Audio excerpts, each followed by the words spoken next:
The words landed like an arrow. But Margaret didn't flinch. "Well," the first one murmured, "at least she isn't trying to compete with Lady Caroline. Imagine the spectacle of that." Margaret's grip tightened on her fan. The speakers drifted away, their voices swallowed by the crowd, leaving Margaret standing in the soft shadows of the alcove. For a moment she felt the familiar twinge of helplessness, the weight of expectations pressing against her ribs. But as the minutes passed, something else stirred, a flicker of defiance. "Compete with Caroline," she muttered under her breath, her lips curving into a dry smile. How absurd. Her gaze turned toward the center of the room, where Caroline was now surrounded by admirers.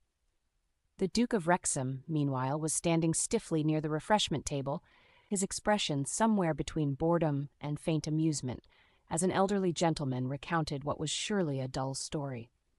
Margaret looked down at her hands, her knuckles white against the fan.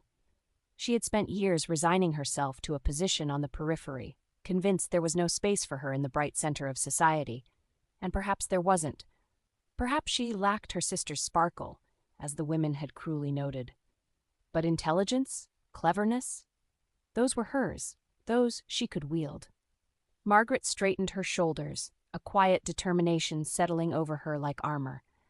She didn't need to outshine Caroline, nor did she want to. She simply needed to step into her own light.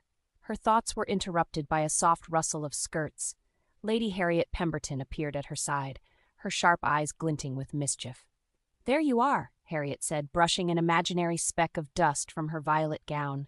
"I thought I might find you lurking near the walls.